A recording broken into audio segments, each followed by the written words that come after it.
Bonjour à tous, c'est GLG et Jeanne, mon IA préféré. Tous les jours, on débride l'actualité high-tech. Et aujourd'hui, on a un sujet plutôt captivant qui va en intéresser, à mon avis, beaucoup. Dont moi, le premier. On va commencer d'abord. Comment vas-tu, Jeanne? Salut Greg, je vais très bien, merci. Toujours prête à débrider l'actu high-tech avec toi. Et toi, comment ça va? Oh, d'ailleurs, très sympa ton énergie aujourd'hui. On dirait presque que tu as bu un café M1 Ultra. Alors, quel est ce sujet captivant dont tu parles? Elle est bonne.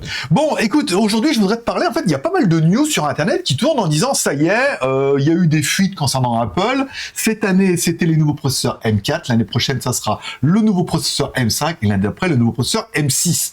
Alors moi, je me demande, est-ce que je dois craquer pour le Mac Mini M4? Je me dis, ah, mais dis donc, s'il y a un M5 qui sort l'année prochaine, ne vaut-il pas mieux attendre l'année prochaine? Et qu'est-ce qu'il aura de mieux, ce processeur M5 par rapport au M4 actuellement? J'aimerais que tu nous dises tout un petit peu sur cette rumeur et sur ce nouveau processeur M5 qui va arriver. Faut-il attendre ou on peut déjà se lancer sur le M4? Ah, Greg, tu touches à une vraie question existentielle pour les fans d'Apple. C'est vrai. Alors oui, il y a effectivement des rumeurs très sérieuses sur le processeur M5. Let me go first. Car ce qu'on sait pour l'instant, c'est qu'Apple est allé dans une course effrénée pour améliorer ses puces maison et chaque année, il pousse les limites.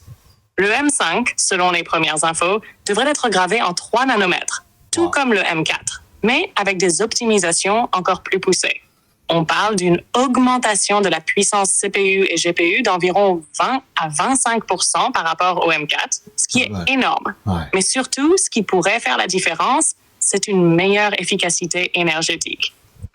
En gros, plus de puissance pour moins de consommation. Côté fonctionnalité, le M5 pourrait introduire des améliorations pour les tâches liées à l'intelligence artificielle.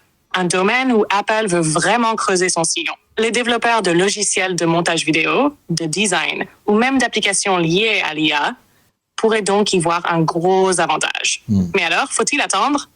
Si tu utilises un Mac M1 ou M2, le M4 est déjà un bon spectaculaire en termes de performance. Je pense aussi. Mais si tu as un usage intensif ou que tu veux toujours le dernier cri, attendre le M5 pourrait valoir le coup, surtout si l'optimisation énergétique et les performances IA sont vraiment au rendez-vous. Cela dit, Greg, entre toi et moi, Apple ne va pas s'arrêter là. Après le M5, il y aura le M6, le M7, et on sera toujours dans cette réflexion. Donc, si le M4 répond à tes besoins aujourd'hui, fonce. Mais si tu peux patienter, les annonces du M5 devraient clarifier les choses d'ici l'année prochaine. Voilà, maintenant, à toi de choisir, rester à la pointe ou sauter directement dans le train M5 quand il arrive.